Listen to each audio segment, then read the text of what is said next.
मोक्षमार्गस्य नेतारं भेत्तारं कर्मभूभृतां ज्ञातारं विश्वतत्त्वानां वन्दे तद्गुणलब्धये।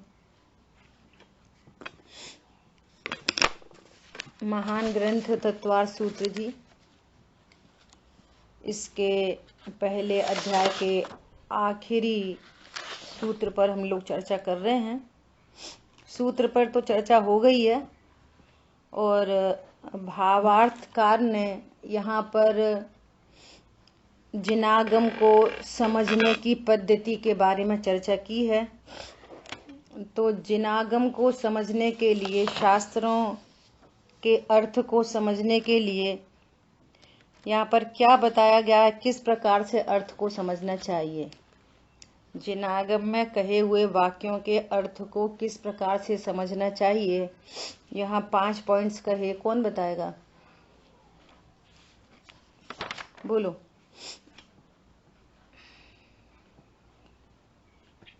शब्दार्थ, नयार्थ, पदार्थ और आगमार्थ और भावार्थ। भावार्थ है ना। अब अपने 4 पॉइंट्स तक तो अपनी चर्चा हो गई है। आज बहुत ही महत्वपूर्ण बिंदु भावार्थ। आप भावार्थ तक पहुंचे तो आप समझना कि आपने उस कथन का मर्म समझा। नहीं तो आप कहीं ना कहीं रुकोगे, शब्दार्थ में ही रुक गए। मैक्सिमम तो शब्दार्थ को ही सब कुछ समझ लेते, ना उसमें नया अर्थ नहीं लगाते कि ये किस नए का कथन है, इसमें वस्तु स्वरूप में कितनी वास्तविकता है ना, इस बात को नहीं समझते। तो नया अर्थ को नहीं समझेंगे तो उस कथन का वजन नहीं समझ में आएगा। और नयार्थ को जानते हुए भावार्थ तक पहुंचना है ना। अब देखो भावार्थ में क्या कह रहे हैं। तात्पर्य, जिनागम में ये कहा कि जीव इंद्रियों वाला होता है, तो इसका क्या तात्पर्य है। ये उसके पत्नी बच्चे हैं। जिनागम में कहा भरत चक्रवर्ती की 96,000 रानियां थीं, तो इस कथन का भी क्या तात्पर्य है। भरत चक्रवर्ती छायक सम्यक दृष्टि थे, इसका क्या तात्पर्य है। हर कथन का तात्पर्य चाहिए और भावार्थ तक पहुंचे तो समझना कि आपने जिनागम का मर्म समझा। अर्थात इस कथन का अंतिम अभिप्राय, सार क्या है। सार, इस कथन का सार क्या है। जैसे अपन कोई मीटिंग चल रही है, कुछ बात कर रहे हैं, तो बाद में सार पे पहुंचते हैं कि नहीं पहुंचते। अच्छा ये बताओ अब सार क्या निकला। अपनी 1 घंटे की मीटिंग चली, 2 घंटे की मीटिंग चली, अब सार क्या निकला। तो हर मीटिंग का सार निकालते हैं लोक में भी, है ना। सपोज कि एकदम दृष्टांत है कि कोई चीज की खरीदी की गई और अब उसको बेचना है ना। तो अनेक प्रकार की चर्चाएं करेंगे कि भैया ये होलसेल में खरीदा है तो अब इसको रिटेल में बेचेंगे, इसकी पैकिंग चाहिए, पैकिंग करने वाला चाहिए, है ना, उनको भी सैलरी दी जाएगी, पैकिंग का खर्चा आएगा, दुकान चाहिए वगैरह वगैरह। तो उन सब के खर्चे कोई बता रहा है इतना खर्चा, कोई बता रहा है इतना खर्चा, कोई बता रहा है इतना खर्चा। तो सारी बात सुन के लास्टली एक कंक्लूजन निकलता है। अच्छा अब ये बताओ कि सार क्या है, कि अपने को कितनी प्रॉफिट पे कितने रेट में ये चीज बेचनी है। उस पूरी मीटिंग का सार निकालेंगे ना, सार। और सार सुनना ध्यान से, सार हमेशा अपनी प्रॉफिट को लेके निकलता है। ये बहुत इंपॉर्टेंट बात है। लोक में भी सार किससे निकलेगा, प्रॉफिट से। कि हमने वो सब तो जोड़ लिए, एक्सपेंडिचर सारे जोड़ लिए, होलसेल में जो चीज आई वो जोड़ ली, उसका अमाउंट जोड़ लिया और प्रॉफिट तो देखा ही नहीं। तो वो सार नहीं निकला, तुमने खरीद लिया, बेच दिया और घाटे में चले गए। बोलो ऐसे ही जिन शासन में उस कथन का क्या सार है? ऐसे ही लोग पूजा पाठ व्रत नियम करते करते निगेटिव में चले गए। कुछ अर्थ तो निकला नहीं जैन कुल में जन्मने का, भावार्थ तक नहीं पहुंचे। भव भव मैं पूजा कीनी, दान सुपात्र ही दीनो। क्या गलती रह गई? आत्म गुण नहीं चीनो। पंडित साहब ने समर्षण की स्तुति में लिखा है, श्री जिनवर की दिव्य धनी का सार शुद्धात्मा है। दिव्य धनी में से शुद्धात्मा माइनस कर दो, सबकी चर्चा है, 3 लोक की चर्चा, एकदम सूक्ष्म से सूक्ष्म कर्म की चर्चा, पूरी कर्म फिलॉसफी, इतने सारे द्वीप समुद्र है ना, कर्म प्रकृतियां किस परिणाम से बनती हैं, सारी चर्चा आ जाए, प्रथमान योग बहुत आ जाए कि भूतकाल में ऐसे तीर्थंकर हुए, इतने तीर्थंकर हुए, इतने 63 सलाह का पुरुष हुए, ऐसे ऐसे ऐसे तीर्थंकर थे, ऐसे ऐसे चक्रवर्ती थे। एक शुद्धात्मा माइनस कर दो, बोलो वो दिव्य धनी किस काम आएगी? समझ में आ रही है? ये सार, ये भावार्थ इतनी बड़ी चीज है, भावार्थ तक पहुंचना। ठीक है। तात्पर्य अर्थात इस कथन का अंतिम अभिप्राय सार क्या है कि परमात्म रूप वीतरागी त्रिकाली आत्मद्रव्य ही उपादेय है। ये सार निकल के आएगा। क्या बोला? ये जीव त्रियंच गति का है, संयोग से कथन कर दिया है ना। ये त्रियंच जीव है, तो असमान जाति द्रव्य पर्याय, त्रियंच शरीर और उसके परिणाम, और वहीं पे जानने वाला जीव और शुद्ध आत्मा है ना। तो क्या बोला? ये त्रियंच गति का जीव है। अब उनके दुखों का वर्णन किया, तो हमने अकेला शब्दार्थ जाना ना, सही बात है त्रियंच गति में बहुत दुख है, सही बात है बहुत दुख है, बहुत दुख है। ये भावार्थ पर नहीं पहुंचोगे इतनी बात को ग्रहण करके। फिर बोलेंगे कि त्रियंच गति किन परिणामों से बनती है? मायाचारी के परिणाम से त्रियंच गति बनती है, बहु आरम बहु परिग्रह के परिणाम से नरक गति बनती है। नहीं भैया, अपन को बहु आरम नहीं करना, अपने को मायाचारी नहीं करना। पॉइंट समझ में आया? ये भी शब्दार्थ पे ही बात चल रही है बस, अगर इतनी भी समझ लिया आपने तो। नहीं, अपने को मायाचारी नहीं करना। न तो नयार्थ समझा, किस नए का कथन है, और न भावार्थ समझा। भावार्थ क्या है? शुद्धात्मा उपादेय है। ये कैसे निकलेगी इसमें से शुद्धात्मा उपादेय है? कि नरक गति का भय सबको है, त्रियंच गति में न चले जाएं, ये भय सबको है। प्रश्न ये है कि ये नरक और त्रियंच गति मिलती किन परिणामों से है?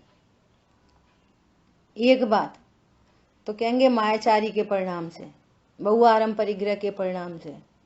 अब दूसरा प्रश्न है कि ये परिणाम होते क्यों हैं? ये परिणाम क्यों होते हैं बहुआरम परिग्रह के परिणाम? बोलो कौन बताएगा? बहु मायाचारी के परिणाम क्यों होते हैं? बोलो। क्योंकि इच्छाएं असमित से लाभ आने जाना। जयेश भाई ने क्या आंसर किया? इच्छाएं बहुत होती हैं इंसान की, ये इच्छाएं आदमी को मजबूर करती है मायाचारी करने के लिए। हाँ उसकी डिजायर्स बहुत सारी होती हैं। ओके ठीक है। अब आपके आंसर पे वापस प्रश्न कि इच्छाएं क्यों होती हैं, इच्छाएं क्यों होती इच्छाएं हैं? हर वस्तु में इस तनिष्ठ की कल्पना होती है ना, तो हाँ समझ ऐसा आया। भी कहते हैं स्वरूप को नहीं जानने से, क्योंकि मैं कमी समझता हूँ कि मेरे में कुछ कमी है, पूर्ति के लिए इच्छा होती है। बहुत बढ़िया। देखो ये भावार्थ निकल के आ रहा है ना। इच्छाएं क्यों होती हैं? तो प्रश्न आंसर आया कि इष्टनिष्ठ की कल्पना से। अब फिर लगा कि इष्टनिष्ठ की कल्पना क्यों होती है? कि अपने को अपूर्ण जानने से। इष्टनिष्ठ की कल्पना क्यों हो रही है? अपने को अपूर्ण जानने से। अपने को अपूर्ण क्यों जान रहे हैं? अब फिर लगा इसमें क्वेश्चन, भावार्थ तक पहुंचना है। अपने को अपूर्ण क्यों जान रहे हैं? कि अपने को जाना ही नहीं है मैं कौन हूं। अपने को जाना ही नहीं है ना मैं कौन हूं। मैं कौन हूं ये जाना नहीं, इसलिए ये सारा झंझट क्रिएट खड़ा हो रहा है। इसीलिए ये सब चल रहा है कि मुझे ये चीज अच्छी है, ये चीज बुरी है, मुझे ये चाहिए, मुझे वो चाहिए, ये अच्छा है, ये बुरा है। अनेकों इच्छाएं उत्पन्न हो रही हैं। और ये जान लिया जाए कि मैं परिपूर्ण हूं, मैं ध्रुव हूं, तो भावार्थ क्या निकल के आ रहा है? 6 डाला में लिखा है, क्या लिखा है? भूल आपको भरमत बादी। अपने को भूल कर 4 गति होती हैं। अब देखो, अपने को भूल कर प्लस बहुआरम परिग्रह, ये उसमें हिडन है। बात क्या की जाती है? बहुआरम परिग्रह से नरक गति। और हिडन बात क्या है? अपने को भूला तब बहुआरम परिग्रह होता है। और जो अपने को परिपूर्ण जानते हैं उनको बहुआरम परिग्रह होता ही नहीं। क्यों नहीं होता? उन्हें मालूम है ये परद्रव्य, मैं इसको भोग नहीं सकता, इसमें से सुख आता ही नहीं है, मैं तो ज्ञान स्वरूप हूँ। ये पर पदार्थ मेरे ज्ञान में झलकते जरूर हैं, लेकिन उनसे सुख नहीं हो रहा मुझे। सुख तो मेरी पर्याय है। बाहर में विश्व में कहीं सुख नाम की चीज नहीं है। तो अपने को भूला तो हिंसा खड़ी हो गई। अपने को भूला, झूठ बोलने का भाव क्यों आता है? एक छोटी सी 10-20 रुपए की चीज के लिए झूठ बोला जा रहा है। क्यों?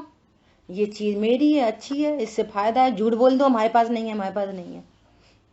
अरे तेरी तो वो पहले से ही नहीं है, और तेरे संयोग में रहने से भी वो सुख का हेतु नहीं है। सुबह बात आई थी ना, एनी आकुलता, एनी आकुलता। आकुलता मतलब आकुलता, आकुलता मतलब दुख। और जैसे ये विचार आया कि अरे अभी ज्ञान में समझ में नहीं आ रहा, नो प्रॉब्लम, मैं तो परिपूर्ण हूं। ये ध्रुव इतना सामर्थ्यशाली वस्तु है कि जिसके आश्रय से निश्चिंता हो ही जाती है। ऐसा परिपूर्ण तत्व हूं मैं। अब कोई दूसरी इच्छा होगा उत्पन्न हुई और उसके प्रति आकुलता चल रही है, नहीं मुझे तो यही गाड़ी चाहिए, यही गाड़ी चाहिए। और जो दिलाने में हेल्प करे उसके प्रति राग, और जो दिलाने में मना करे उसके प्रति द्वेष। और स्वरूप समझा कि कोई, पहली बात तो कोई पदार्थ का संयोग बनता है वो कर्माधीन है, कौन रोके है, कौन लेके दे, कर्माधीन। दूसरी बात, वो मेरे सुख का कारण कहाँ है? और ये आकुलता, उस पर पदार्थ के प्रति आकुलता, ये बंध का कारण है। अरे मैं तो गाड़ी कम हो, ज्यादा हो, अच्छी हो, बुरी हो, मैं तो सदा परिपूर्ण हूं। तो प्रत्येक आकुलता का समाधान भगवान आत्मा है। एनी आकुलता का समाधान भगवान आत्मा है। समस्याएं द्रव्य कर्म, भाव कर्म, नो कर्म की है, और समाधान सिर्फ एक है। पूरे भरे विश्व में एक ही समाधान है, शुद्धात्मा समाधान है। भैया नरक नहीं जाना, शुद्धात्मा समाधान है। नहीं भैया त्रियंश गति में क्यों, कौन जाए, कोई को नहीं जाना भैया त्रियंश गति में, क्या? शुद्धात्मा समाधान है। ये है भावार्थ। तो वो त्रियंच गति में कोई क्यों जाता है? भूल आपको, अपने को भूल कर ही मायाचारी के परिणाम होते हैं, तो फिर त्रियंच गति में जाता है। तो अब त्रियंच गति में नहीं जाना तो क्या करना? तो ये है ना, सिर्फ वहां तक आता है शब्दार्थ तक, क्या मायाचारी नहीं करना, तो रोके रुकती नहीं है वो मायाचारी। पर पदार्थ में लाभ हानि की बुद्धि बनी रहे और अपने को ध्रुव नहीं जाने, तो वो मायाचारी रोके ही नहीं रुकती। वो चाहता नहीं है कि मायाचारी मैं करूं, तो भी मायाचारी का भाव आता है। क्यों? कि पर पदार्थ इष्ट अनिष्ट है मेरे लिए, और मैं ध्रुव हूं ये पता नहीं है। पर पदार्थ से मेरा कोई लेना ही देना नहीं है, और वो संयोग उदयाधीन है। मायाचारी का परिणाम व्यर्थ है, मायाचारी से कोई काम होता ही नहीं है विश्व में। क्या बोला? समझ में आ रही है? भावार्थ, भावार्थ क्या है? शुद्धात्मा ही उपादेय है। मैं शुद्धात्मा हूं, ये भूलकर गतियां खड़ी हैं। मैं शुद्धात्मा हूं, इसको भूलकर ही सारे परिणाम उत्पन्न होते हैं। जितने परिणाम होते हैं चार गतियों में घूमने के, वे सब शुद्धात्मा को भूलकर होते हैं। भावार्थ ये निकलता है भैया कैसे कैसे कर्म, दर्शन मोहिनी का तीव्र बंध, 70 कोड़ा कोड़ी। नहीं, अपने को 70 कोड़ा कोड़ी नहीं बांधनी। तो 70 कोड़ा कोड़ी क्यों बनती है? भूल आपको 70 कोड़ा कोड़ी बनती है, और अपने को जानेंगे तो 70 कोड़ा कोड़ी छार छार हो जाती है। जिनागम की हर कथनी कहां तक पहुंचनी चाहिए? शुद्धात्मा तक। तो उस हर कथन का प्रयोजन सद जाएगा। नहीं भैया सही बात है, बहुआरम परिग्रह, तो हमने तो भैया परिग्रह छोड़ दिया, हमने तो परिग्रह छोड़ दिया। कल परसों भी चर्चा आई थी, हमने तो 30 साड़ी छोड़ दी, 20 रख ली है। तो अभी भी मिथ्यात्व का महापाप चल रहा है। मैं स्त्री हूं और मैं साड़ी पहनता हूं, ज्ञान तो भगवान आत्मा है। तो 30 साड़ी छोड़ के और 20 साड़ी रख के भी मायाचारी का बंद हो रहा है, 20 साड़ी रख के भी मिथ्यात्व का बंद हो रहा है। समझ में आया?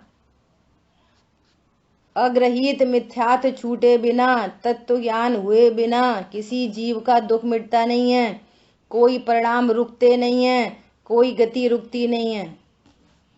कहीं भी किसी भी गति में कभी भी जा सकता है। और जहां भेद विज्ञान हुआ, और भेद विज्ञान होने पर दर्शन मोहिनी का अभाव हुआ, अब दर्शन मोहिनी से बंधने वाली 16 प्रकृति छू नहीं सकती उस जीव को। क्यों? उनका निमित्त नैमित्तिक संबंध परिणामों से है। परिणाम नहीं है तो कर्म कैसे बन जाएंगे? अब उसको कोई अन्य तो कुछ कराता नहीं है, कोई कैसे उसको नरक पहुंचा देगा जिसके पास परिणाम नहीं है। और परिणाम कब नहीं होते? जब अपने को ध्रुव जानते हैं।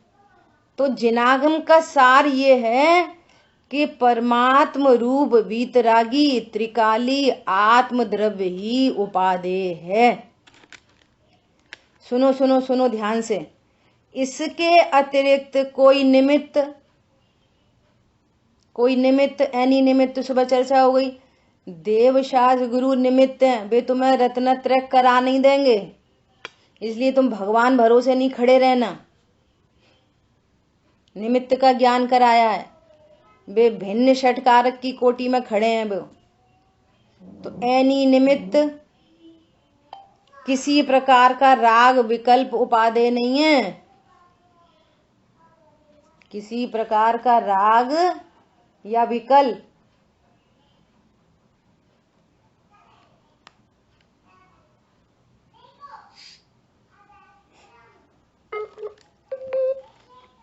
आवाज आ रही है? किसी प्रकार का राग या विकल्प वो उपादेय नहीं है। हम तो भैया बहुत पूजा करेंगे, पाठ करेंगे, शांति से रहेंगे, ऐसा खाएंगे, शुद्ध खाएंगे या शुद्ध नहीं खाएंगे, 2 जोड़ी कपड़े रखेंगे, घर का त्याग कर देंगे। एनी विकल्प, कोई भी शुभ विकल्प, शुभ राग उपादेय नहीं है। उपादेय नहीं है इक्वल टू उसके आश्रय से कभी सुख नहीं हो सकता, वो बंध का ही कारण है। शुभ भाव होते हैं, होने योग्य होते हैं, उछलते हुए होते हैं, परंतु उन शुभ परिणामों को वो उपादेय नहीं जानता। एक शुद्धात्मा उपादेय है। ये भावार्थ है। कोई भी वाक्य हो, जैसे ऐसी वाली बात आई कि भरत चक्रवर्ती की 96,000 रानी है, उनके वो माता पिता, तो इसका क्या अर्थ है? जीव की कोई पत्नी, कोई माता पिता तो होते ही नहीं, परंतु जीव की ये पत्नी है, ये उस जीव के माता पिता हैं। ये उपचरित असद्भुत व्यवहार ने का कथन है। इसका अर्थ देखो, जिनागम में इसका भी प्रयोजन दिया है। इसका प्रयोजन ये दिया है कि अब जो आपके संयोग में है, जिसको पेरेंट्स कह रहे हैं, जिनको पत्नी कह रहे हैं, तो अब ये आपकी जिम्मेदारी, बस इतना प्रयोजन। तुम्हारे होते नहीं है, पर पूर्व कर्म के उदय में ये जो संयोग बन रहे हैं, ये आपकी जिम्मेदारी, इन द सेंस कि तत्व ज्ञान में आप इनके निमित्त बनो, ये आपकी जिम्मेदारी। इनके ऊपर करुणा बुद्धि रखना, ये आपकी जिम्मेदारी। इनके खाने पीने उठने बैठने की आपकी जिम्मेदारी। बस कर्तृत्व कुछ नहीं, कर्तृत्व कुछ नहीं, लेकिन उनके प्रति साधर्मी का व्यवहार, ये आपकी जिम्मेदारी। ये हमारे यहाँ चरणान योग सिखाता है। ये इस नय का पर्पज है। और जानना क्या? जानते तो वो ये है कि मैं अखंड का स्वामी हूं, 6 खंड का अधिपति मैं नहीं। व्यवहार न से ये कहा जा रहा है, भावार्थ तक पहुंचना। काय की पत्नी, कौन की पत्नी, वे मरे जिए, हमारे को क्या लेना देना, ये जिन शासन नहीं है।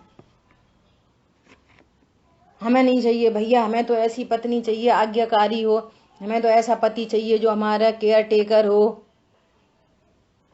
तो तुम्हें जो कुछ वर्तमान में मिला है ना, वो मैं शुद्धात्मा हूं ये भूल कर जो कुछ मिला है वो तुम्हारे ही कर्माधीन मिला है। जो तुम्हारा ही कृत्य है तो उससे द्वेष क्या? खुद ही ने रोटी जलाई है तो किस पे चिल्लाओगे? खुद से ही रोटी जल गई है तो किसको दोष दोगे? तुम्हारे ही कर्म का उदय है, किसको दोष देना? बोलो। मैना सुंदरी ने क्या कहा कि सब अपने अपने भाग्य का खाते हैं।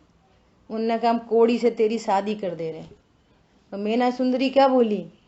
मेरे भाग्य में जो होगा वो होगा। बोलो। उसने पिता को दोष नहीं दिया कि ये पिता ने मुझे कोड़ीपति पकड़ा दिया, कितने खराब है मेरे पिताजी।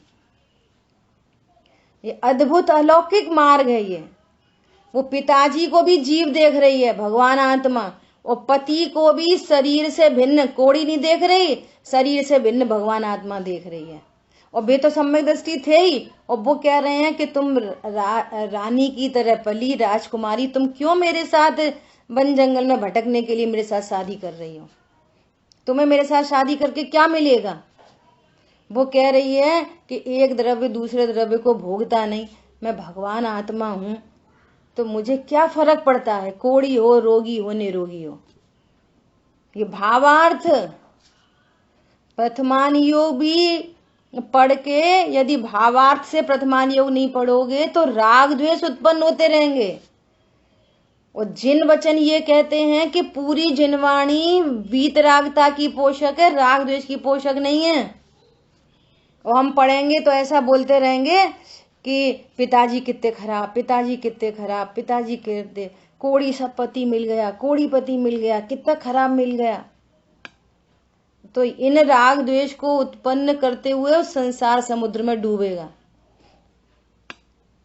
और जिनके ज्ञान में शुद्धात्मा सार है, तो सब सहज ज्ञान के गे हैं। हम जब ज्ञान गे की चर्चा अपन करते हैं ना, तो कितना स्पष्ट भाषित होता है। दर्पण में क्या है? कुछ नहीं। ऐसे मेरे ज्ञान में क्या है? कुछ नहीं। गे बाहर बाहर है, ज्ञान में गे आकार है, वो गे आकार भी कुछ नहीं है, ज्ञानाकार है। और ज्ञानाकार क्या है? क्या है की हूं मैं तो। और लेकिन जब वो प्रैक्टिकल अप्रोच आए ना, वो खराब वो अच्छा, ये खराब ये अच्छा, ये खराब वो अच्छा। अब रखो वहां पे ज्ञान और गे, पूरी दुनिया को रखो गे में और अपने को रखो ज्ञायक में। अब राग की उत्पत्ति करके बता। ये शुद्धात्मा ही उपादेय है। जितने झंझट हो रहे हैं, जितने झंझट हो रहे हैं, वो एक शुद्धात्मा को भूलकर हो रहे हैं। शुद्धात्मा को भूलकर, थोड़ी लेंदी वे में बात करो, शुद्धात्मा को भूलकर परिणाम हो रहे हैं, परिणाम होने से कर्म बंध रहे हैं, कर्म बंधने से संयोग प्राप्त हो रहे हैं, अनुकूल प्रतिकूल। और शुद्धात्मा को जाना तो परिणाम मिट रहे हैं, परिणाम मिट रहे हैं तो कर्म मिट रहे हैं, कर्म मिट रहे हैं तो उल्टे सीधे संयोग मिट रहे हैं। सीधी सीधी इक्वेशन है। जिनागम का कोई भी वाक्य शुद्धात्मा से परे नहीं है। कर्म की बात, संयोगों की बात हो गई। शरीर, भैया ऐसा शरीर नहीं चाहिए, रोगी शरीर नहीं चाहिए, ऐसा नहीं चाहिए, त्रियंच गति का शरीर नहीं चाहिए, नार की शरीर नहीं चाहिए। नहीं चाहिए तो अपने को अशरीरी गायक जानो, कोई सा शरीर नहीं मिलेगा। शुद्धात्मा ही उपादेय है। कौन बनेगा काला नपुंसक नरक गति में? नहीं चाहिए ना काला नपुंसक शरीर, अपने को अशरीरी गायक जानो। शुद्धात्मा ही उपादेय है। अनंतानंत समस्याओं का समाधान एक शुद्धात्मा है। हर समस्या का समाधान शुद्धात्मा है। कहते ना ध्रुव की महिमा आए, ध्रुव की महिमा आए। कैसे आए ध्रुव की महिमा? कल अपन ने तू सा प्रयोग देखा, सब लोग खुश हो गए। अरे वो ज्ञान में जितना जानने में आएगा आएगा, मैं तो परिपूर्ण हूं। अब सब में लगाओ ये वाली बात। अरे किसी ने ऐसा बोल दिया, बोलने दो, मैं तो परिपूर्ण हूं। अरे हमारी गाड़ी चोरी हो गई, हो जाने दो, मैं तो परिपूर्ण हूं। बोलो ऐसे कौन सी समस्या है जिसका समाधान शुद्धात्मा हूं जानने से नहीं हो सकता? बोलो, बोलिए जयेश, क्या कहना चाह रहे?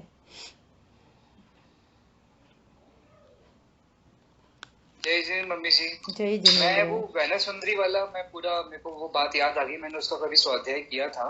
तो मुझे आपसे ये पूछना है कि सब कुछ कर्माधीन होता है अगर, तो फिर ये जो हम लोग जैसे कई बार गलत लाइफ पार्टनर चूज कर लेते हैं, फिर लोग डाइवोर्स फाइल कर देते हैं, तो ये कहाँ तक उचित होगा? फिर उससे मतलब अगर कोई हमारे गलत कर भी रहा है तो क्या हमें उसे अपनी नियति समझ के एक्सेप्ट करना चाहिए, या हमें भी कुछ अपनी आवाज उठानी चाहिए चीजों के गलत जो हो रहा है उसके लिए?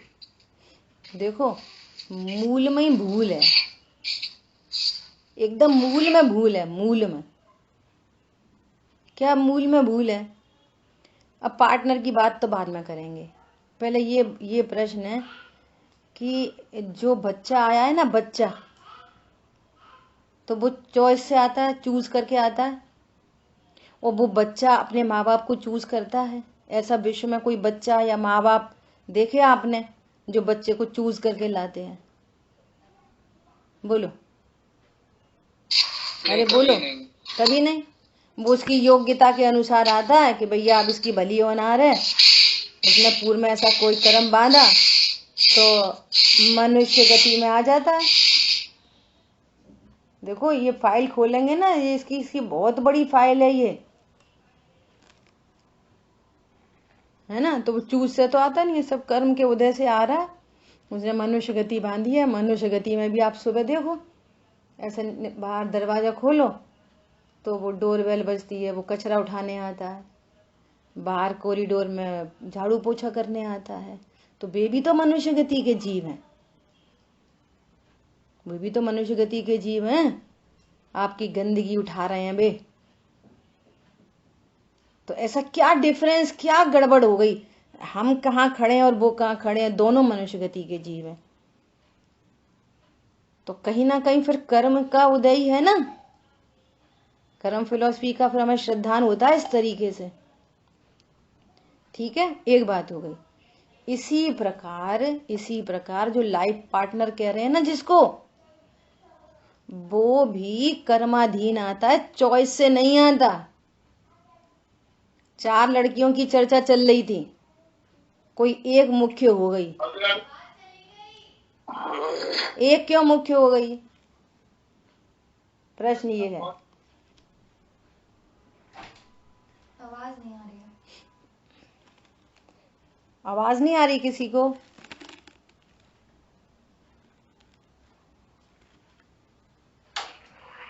आ रही है बुआ जी? आ रही पहले भी आ रही थी? हाँ जी, हाँ रेगुलर आ रही है, अभी बंद नहीं है। पूरी आ रही है आवाज। ठीक है ना। तो क्या कहना है कि 3 की बात चल रही थी, 4 की, और 1 हाईलाइट हो गई। और किसी ने ऐसा बोला कि अरे इससे इनसे मत करो, ये आपके मतलब के नहीं है, इनसे मत करो। और तो भी वो आनी होती है ना, तो वो ही आई जाती है। क्या बोला? और हम समझ रहे हैं कि हम चॉइस से लेके आए। हम काय से लेके आए? चॉइस से लेके आए। चॉइस वर्ड से कुछ नहीं लेके आए। अब जो आने योग्य होती है वो ही आती है। अब मूल में भूल क्या है कि ये मेरी लाइफ पार्टनर है, यही तो भूल है। सारी कषाय तो इधर से ही चालू होगी। वो लाइफ पार्टनर नहीं है, वो संयोग है। जब शरीर संयोग है तो वो कौन सी लाइफ पार्टनर है, जब ये शरीर ही तुम्हारा लाइफ पार्टनर नहीं है, अभी छोड़ के जाएगा। और डिवोर्स होना है कि साथ में रहना है, वो सब अनादि अनंत फिक्स कार्यक्रम है। अब सुनना, रॉन्ग वे कौन सा है? अब भैया इसको झेलो, तो कौन डिवोर्स फाइल करे? झेलो नहीं, झेलोगे तुम्हें अनंत कर्म बंधेंगे। झेलोगे तो टेंशन, जो व्यक्ति टेंशन में रहता है वो अनंत कर्म बांधता है। झेलो नहीं, जीव जानो, अपने को जीव जानो। संयोग बना है सो नो प्रॉब्लम। उसके औदे भाव से भिन्न भगवान आत्मा देखो, ये उपाय है और ये रियलिटी है। समस्या क्या है? हम मजबूरी का नाम महात्मा गांधी समझ रहे। भैया कछु बन नहीं रही तो अपने को मैं गायक हूँ क्या? अरे मैं गायक हूँ नहीं, मैं गायक ही हूं। ये रियलिटी है इस विश्व की। सर्वज्ञ भगवान ने कहा है, दिस इज द रियलिटी। और हम भ्रम में जी रहे हैं, इसलिए अनंत कर्म बन रहे हैं, इसलिए दुखी हो रहे हैं। ये संयोग बन गए हैं सब। और पता है, देखो दूसरी बात, कैसे रिलैक्सेशन कैसे होता है। जैसे घर में है तो नेचुरल क्या होता है कि वो जो छोटे बच्चे हैं ना, उनसे अधिक प्रेम होता है। लोग ऐसा बोलते हैं ना, मूल से ब्याज प्यारा होता है, ऐसे नीति वाक्य चलता है। अब वो जो बच्चा है तो ऐसा लगता है इसकी अच्छे से केयर हो, इससे संभालो। सपोज उसके माता ने या पिता ने उसकी केयर नहीं करी किसी एंगल से, जो आप समझ रहे हो, तो फिर क्या करोगे? फाइट करोगे, फाइट। और जहां ये विश्वास आएगा सर्वज्ञ भगवान का कि ये जो नया बालक जो परिवार में आया, ये भी तो अपने पुण्य पाप के उदय लेके आया है, इसकी जो केयर हो रही है वो इसके ही पुण्य पाप के उदयाधीन हो रही है कि कोई कम कर रहा है और हम ज्यादा कर लेंगे? बोलो। एक बच्चे को एक पेरेंट उसके ही उदयाधीन प्रोग्राम में मिला है। कोई बहुत केयरिंग होएगा ना, उसके पुण्य के उदय से बहुत केयरिंग मिलेगा, और उसके ही पाप के उदय से अनकेयरिंग मिलेगा। और उसकी उतनी ही केयर होगी जितनी उसकी उदय की योग्यता है। और ये वाली बात को समझ जाएंगे ना तो परिणति रिलैक्स हो जाएगी, और नहीं समझेंगे तो फिर मारा मारी होती है। समझ में आई बात? हर समाधान है यहां पर, हर बात का समाधान यहां है। कर्म फिलॉसफी, द्रव्यान योग, पूरे 3 लोक की रचना, चारों अनियोग आपको गायक हूं ये बताते हैं। यही भावार्थ है। नहीं तो जो उसकी केयर नहीं करे उससे द्वेष होएगा, वो तो जहां है वो उसकी योग्यता, लेकिन इस द्वेष से आपका नुकसान हो रहा है। वे तो भिन्न द्रव्य, उनका सारा उदयाधीन कार्यक्रम चल रहा है और यहाँ जबरदस्ती का राग उत्पन्न होके अपना घाटा चल रहा है। क्या बोला? ये कहना है ये राग दुखरूप है, ये राग बंध का कारण है, ये संसार परिभ्रमण का कारण है, और ये राग की उत्पत्ति अपने को भूलकर होती है, इसलिए शुद्धात्मा ही उपादेय है। और इस बात को नहीं समझते ना तो ऐसा चलती रहती है। अब देखो, अपन तो घर के बड़े हैं तो अपन तो टोकेंगे ही, अपन को तो कहना ही चाहिए, अपन ही नहीं समझाएंगे तो कौन समझाएगा।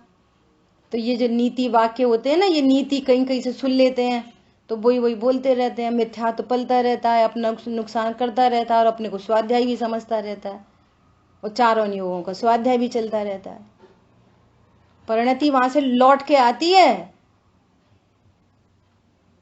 ऐसा बोलिए। एक थोड़ा सा विषय से हटके क्वेश्चन है। शुद्ध ने और शुद्ध निश्चय ने में क्या अंतर है? ये भावार्थ पूरा पढ़ लें, फिर करते हैं चर्चा, है ना? अपने पास समय तो है। देखो क्या कह रहे हैं, आत्मद्रव्य ही उपादेय है, इसके अतिरिक्त कोई निमित्त या किसी प्रकार का राग विकल्प उपादेय नहीं है। राग उत्पन्न हो रहा है गुणस्थान प्रमाण, लेकिन वो उपादेय नहीं है। अभी निचली भूमिका है तो राग उत्पन्न होएगा, किसी को संभालने का भाव आएगा, कभी कभी क्रोध का भाव भी आ जाएगा, लेकिन वे उपादेय नहीं है। बहुत लोग क्रोध को उपादेय जानते हैं। अरे थोड़ा डांटेंगे नहीं ना तो ये सिर पर चढ़ेंगे ये लोग, थोड़ा डांटना भी चाहिए। तो इसके ज्ञान में क्रोध उपादेय चल रहा है। समझ में आई बात? जैसे घर में ये काम वाले आते ना, अरे थोड़ा इन्हें डांट के रखो, तो क्रोध उपादेय है। और ये समझ में नहीं आ रही कि उदयाधीन व्यवस्था में आएगी, कम आएगी, ज्यादा आएगी, अच्छे से करेगी, नहीं करेगी, सब फिक्स है। तुम तो अपने को निरपेक्ष ज्ञाता देखो। समझ आई बात? ऐसा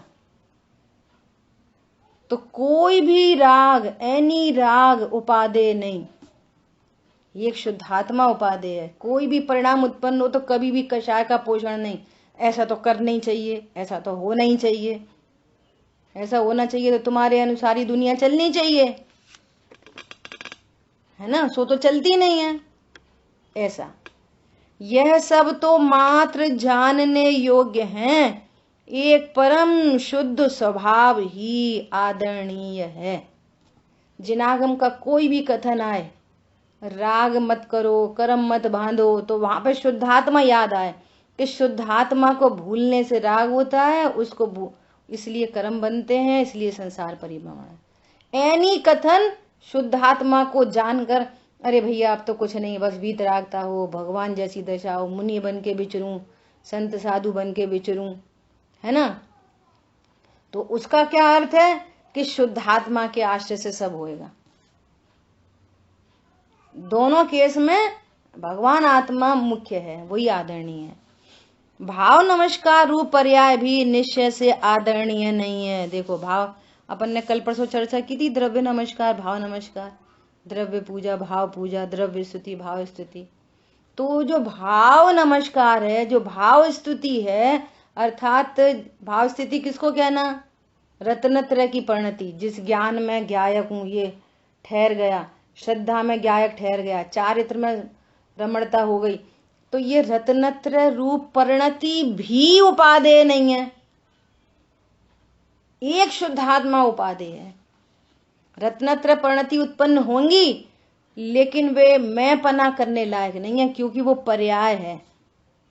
एक नई शुद्ध पर्याय से दूसरी नई शुद्ध पर्याय उत्पन्न नहीं होती, इसलिए वे शुद्ध पर्याय भी उपादेय नहीं है। केवल ज्ञानी परमात्मा को केवल ज्ञान उपादेय नहीं है, लोकालोक तो उपादेय है ही नहीं, केवल ज्ञान भी उपादेय नहीं है। उस केवल ज्ञान में भी शुद्धात्मा उपाधि वर्त रहा है अनंत काल तक। वो केवल ज्ञान भी अपने को शुद्धात्मा जानता है, केवल ज्ञान अपने को केवल ज्ञान नहीं जानता। पॉइंट समझ में आ रहा है? एनी पर्याय उपादेय नहीं है। पंडित साहब ने लिखा है ना, जहां छायक भाव भी भिन्न दिखे वहां अन्य भाव की कौन कथा, अन्य द्रव्य की कौन कथा, पत्नी बच्चे दुकान मकान की कौन कथा। ऐसा भाव नमस्कार रूप पर्याय भी निश्चय से आदरणीय नहीं है। इस प्रकार परम शुद्धात्म स्वभाव को ही उपादेय रूप से अंगीकार करना सो भावार्थ है। यह है भावार्थ। जिनागम के किसी भी कथन का मर्म, उसका सार जानना चाहिए, और उसका सार है शुद्ध आत्मा ही उपादेय है। जितने दुख हैं, जितनी टेंशन है, जितने संयोग हैं जो नहीं चाहिए, चाहिए जो कुछ है वॉटेवर, वो सब शुद्ध आत्मा को भूल कर है। और अनुकूल संयोग भले बन जाएं, वे शाश्वत नहीं है, वे भी छूटते ही हैं, वे भी आश्रय करने लायक नहीं है, अनंत काल रहने लायक नहीं है, इसलिए वे भी उपादेय नहीं है। एक शुद्धात्मा उपादेय है। अरे देवशास्त्र गुरु भी आश्रय करने योग्य नहीं है। अभी ये मनुष्य भव छूटा, देवशास्त्र गुरु छूट जाएंगे, शुद्धात्मा नहीं छूटेगा। किसी अन्य गति में जाकर भी जहां देवशास्त्र गुरु नहीं मिलेंगे वहां पर भी स्वभाव के आश्रय से ये रत्नत्रय प्रकट कर सकता है। समझ आई बात? कदाचित नरक गति में चला गया, वहां कौन से देवशास्त्र गुरु बैठे, कौन से ये ऑनलाइन जूम पे और इस पे क्लास लेगा नरक में। वहां पे भी शुद्धात्मा को उपादेय जानते हुए वहां रत्नत्रय प्रकट कर सकता है। समझ आई बात? ये भावार्थ है। तो खास बात ये चल रही है कि तात्पर्य अर्थात जिनागम के किसी भी कथन का अंतिम अभिप्राय सार क्या है कि वो शुद्धात्मा है। ठीक है, इस तरह से अपनी भावार्थ पे चर्चा हुई। अब अजय भैया का प्रश्न है, निश्चय नय चार प्रकार का है। अशुद्ध निश्चय नय, एक देश शुद्ध निश्चय नय, साक्षात शुद्ध निश्चय नय और परम शुद्ध निश्चय नय। जब निश्चय नय की बात आएगी तो उसके चार भेद में से कोई सी बात हो सकती है। और परम शुद्ध निश्चय नय नयाधिराज है। ये दोनों में फर्क है। एक बात, अब स्यादवाद शैली है, कहीं कहीं पर परम शुद्ध निश्चय नहीं लिखा जाता, वो अंडरस्टूड होता है। उन्होंने अकेला निश्चय नय लिख दिया और व्यवहार नय की सापेक्षता में लिखा है, तो वहां पर भी निश्चय नय का अर्थ परम शुद्ध निश्चय नय ही जानना चाहिए। और यदि पर्टिकुलर लिखना है तो वहां जिनागम में ऐसा लिखा रहेगा अशुद्ध निश्चय नय से। नहीं लिखा हो और राग की बात चल रही है, निश्चय नय से राग जीव का है, तो समझ लेना ये अशुद्ध निश्चय नय का कथन है। इतनी तो सेल्फ जिम्मेदारी लेनी पड़ेगी। सम्यक दर्शन की बात ले, सम्यक दर्शन निश्चय से जीव का है, तो समझ लेना एक देश शुद्ध निश्चय नय का कथन है। ओ जीव ने केवल ज्ञान प्रकट किया है, केवल ज्ञान जीव का ही है, तो समझना साक्षात शुद्ध निश्चय नय की बात है। और त्रिकाली ध्रुव की बात हो तो ये तो परम शुद्ध निश्चय नय का विषय है। तो इनके प्रयोग इस प्रकार से हमें खुद समझने पड़ेंगे। कभी राग को निश्चय नय से कहा जाए तो ऐसा नहीं सुना निश्चय नय से तो ध्रुव है, ये ध्रुव को, ये तो राग को कह रहे, तो समझ जाना अशुद्ध निश्चय नय से कह रहे हैं। वहां इंडिकेट नहीं किया होगा तो अपन को समझना पड़ेगा। निश्चय नय के चार भेद होते हैं। ठीक है अजय भैया, आंसर मिला आपको? अपनी थोड़ा सा डिफरेंस इसमें है। ये बात तो समझ में आई कि निश्चय नय चार प्रकार की होती है, तो निश्चय नय में और शुद्ध नय में डिफरेंस कैसे करेंगे फिर? यही तो कह रहे हैं, प्रकरण को देखते हुए डिफरेंस डालना पड़ेगा। शुद्ध नय और निश्चय नय एक ही बात हो जाएगी फिर। शुद्ध नय और निश्चय नय और साक्षात शुद्ध इसमें साक्षात शुद्ध निश्चय। आप बताएं। हाँ बोलो बोलो बोलो, आप बोलो। इसमें मैंने थोड़ा सा ऐसा मतलब पढ़ा या जज किया कि जैसे मान के चलो, जब पर्याय जो है राग द्वेष को मतलब नहीं दिखती, मतलब राग द्वेष पे नहीं दिखती, और केवल अपने को शुद्ध आत्मा जानती है, तो वो शुद्ध निश्चय है। हाँ ठीक है, उसको शुद्ध निश्चय भी कह सकते हैं। उसकी द्रव्य दृष्टि हो जाएगी तो शुद्ध नहीं कहलाएगा। वही तो द्रव्य दृष्टि है, कोई अलग थोड़ी है। पर्याय को गौड़ करके अपने को त्रिकाली ध्रुव जाना, वही शुद्ध निश्चय है और वही शुद्ध है। अच्छा, वही ध्रुव दृष्टि है, वही द्रव्य दृष्टि है। द्रव्य को आपने मुख्य किया, पर्याय को गौड़ किया, वही तो द्रव्य दृष्टि है। द्रव्य दृष्टि कहो, ध्रुव दृष्टि कहो, एक ही बात है। निश्चय न कहो, शुद्ध न कहो, सब एक अर्थवाची है। ध्रुव दृष्टि कोई और, द्रव्य दृष्टि कोई और, शुद्ध न कोई और, ऐसा नहीं, सब एक ही बात है। ऐसा बोलिए जयेश। एक बार 4 नाम बता देना आपने। एक देश निश्चय ने, अशुद्ध निश्चय ने, रागा शुद्ध निश्चय ने नहीं, रागादि को विषय करने वाला ज्ञान अशुद्ध निश्चय है, अभेद, और वो भी अभेद करके देखेगा। व्यवहार ने बोलेगा राग का कर्ता जीव, तो जीव और राग दो अलग अलग चीज दिख रही है सेंटेंस में।